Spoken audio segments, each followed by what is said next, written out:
everybody, it's Jes Fama, and I'm here at the 2020 NAMM show. You're watching Almost Famous Special, and right now I'm in front of the 4-wall entertainment LED screen, and this is just one of so many different things that you can catch while you're here at the convention. So come along with me as I check out all the new products, things that you might have missed, and I get the interviews with some of the major celebrities that are walking around here at NAMM doing the exact same thing.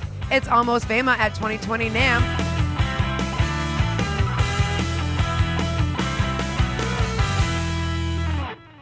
Hey everybody, I'm here with Karl Sanders of Nile. What's going on? How are you? Doing fine. How are you? Oh, I'm fantastic. Thanks so much for taking some time to talk to me during your busy NAMM 2020. Holy moly, right? NAMM 2020. Oh, yeah, what a great NAMM it's been too. It's a beautiful day today. It's sunshine, it's blue skies. And we're inside in a convention center.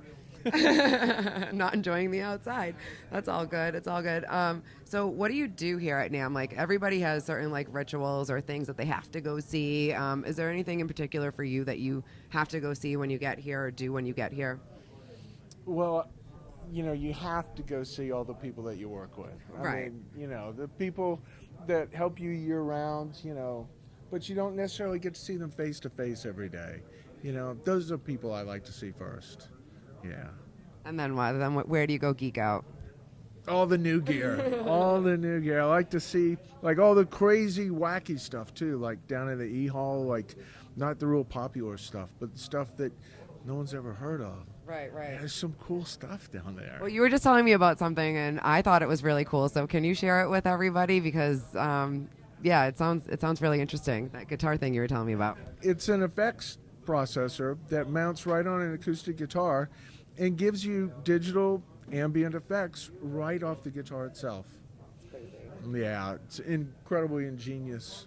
I'm surprised no one had thought of it before. Right. Well, that's why NAMM is here, to show you guys all the things that you should have thought about that you didn't. And then you're like, man, didn't I think about that one year? Right? Do you see that sometimes, things that you thought about? Yeah, and then you like go, why didn't I ever do anything with that idea?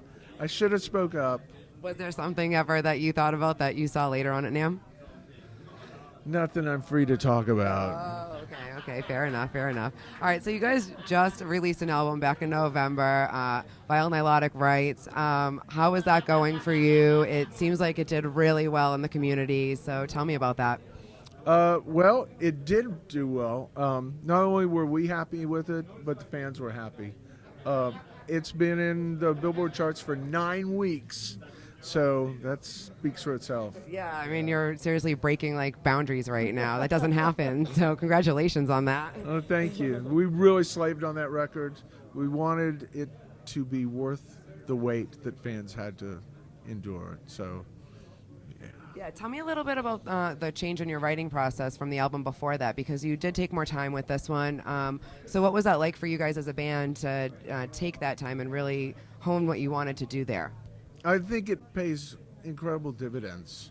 I had noticed, like, looking back, like 20 years ago when we did our first record, we had a long time to work on those songs, right? You got forever to work on that first record, right? No one's breathing down your neck. Exactly. So we decided we really wanted to spend the time on pre-production this time. Really rip the songs apart, not take anything for granted, really, zoom in on what makes this song its own unique special song. And I'm really happy with the results. We got all the guys involved in the writing this time. Our new guitarist, Brian, brought 4 songs. Brad contributed to several songs, our new bass player, and even our drummer, George Colias, wrote a song. Wow. So, yeah, everybody got in the mix, and it made for a really strong team environment. Well, when everyone kind of has their hands involved in, making that bread, making it rise together, it really, I think, has a different sound because you're all creating it together. Yeah, I really believe that. Yeah. And tell me a little bit about having your new members on board. What's that like? Did you give them any hazing rituals that they needed to go through? With Nile, just playing Nile songs and playing them right is hazing enough. So there were no additional hazings on top of that. That's, there's so little tangible rewards when you're playing death metal that I don't think it's like if you walk into a band like Metallica, right? You're walking into instant stardom, instant rewards, instant monetary gratification, right?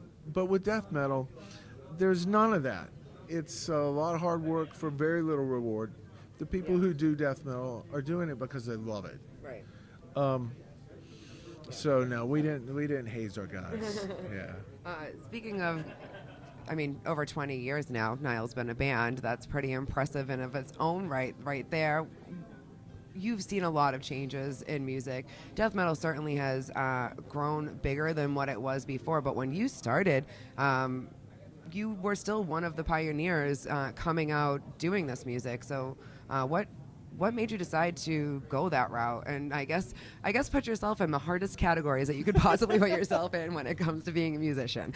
That's so well said. Why on earth decide to do something that's not only hard, but has so little, glory or, gratification in it, other than the sheer love of doing it?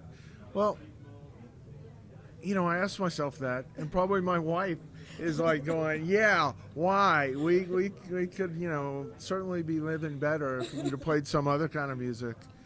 But, there's just nothing like the feeling, you get when you're playing death metal, that kind of power, the chance to harness that massive creativity. Yeah, I wouldn't trade it for anything. I can just feel the passion exuding from you. That's amazing. I want to move on here because we're up here actually in the Dean Guitars booth right now, and you have your new signature model with them, and it's absolutely gorgeous. I'm gonna get a little closer here just so that they can see this, and we're actually gonna get real photos, and we're gonna overlay those photos so you guys can see them. And how amazing this guitar is. So please tell me about your new signature model here, because it's beautiful. The artwork is insane. Well, it's a direct replica of one of my Dean USA 7 strings that John Palumbo and I did the design together. It's a V, 2 pickups, with the graphic that is from the At the Gates of Sethu record, which that artwork was done by Seth Ciro Anton from Septic Flesh. And I've always loved it. Always thought, man, the colors on this thing would make a great, beautiful guitar. And it sure does. John Palumbo really, really worked hard on translating the graphic into working on the guitar. Yeah. And especially placement. I mean, it's beautiful. Exactly like where everything's positioned. It looks. I love the gold. It really makes everything come together rather nicely. Mm-hmm.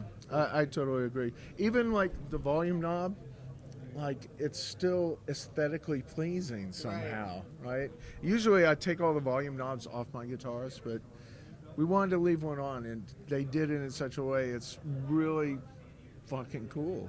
And how long did it take for this process to happen, start to finish? About 18 months we went back and forth, getting all the little details right. Wow. There's some things about this one that are different from my last signature model that are specifically so that anybody can play this one. It's got a standard fretboard that's non-scalloped, but it does have the onk, if you can see at the 12th fret. Okay. This is very Nile-ish. And it has a volume knob, which is different than my other guitar. So anybody can play this. You don't have to just be a lunatic like me. Anybody who likes the guitar can play this one. Oh, I love that. Well, and they can order this coming out this year, right? Correct? Yep, February. February. Amazing. And then we're going to see you on stage with it. You're darn right you will. Can't wait for that. What do you like most about when you're out there playing live shows? What's one of the best feelings about that for you? For me, it's all about the feeling between the band and the fans when we're all on the same musical wavelength together, and you can feel the energy that's right there in the moment is special and unique. Yeah, That's so true. I love that answer. All right, tell me really quick, what are your do's and don'ts of NAMM? Give them good advice. They need it. I would say hydrate, yeah, and go to bed. That's a good one. Hydrate, go to bed. That's it. That's it. No don'ts? No, don't. Yeah, I don't believe in don't, right? All right. If it's there and you want to do it, you should do it. And if you're silly enough to do too much of it, well, that's on you. Fair enough. Fair enough. I like it. Well, thank you so much for taking some time to chat with me. I really appreciate it. Karl Santos, everybody from Nile. Another year, another NAMM in the books. This has been Almost Famous NAMM 2020 special. Thanks for coming with me as we checked out some cool new products and spoke to some amazing artists. Do good and be awesome. I'm Jes Fama. You've been watching Almost Fama. Bye.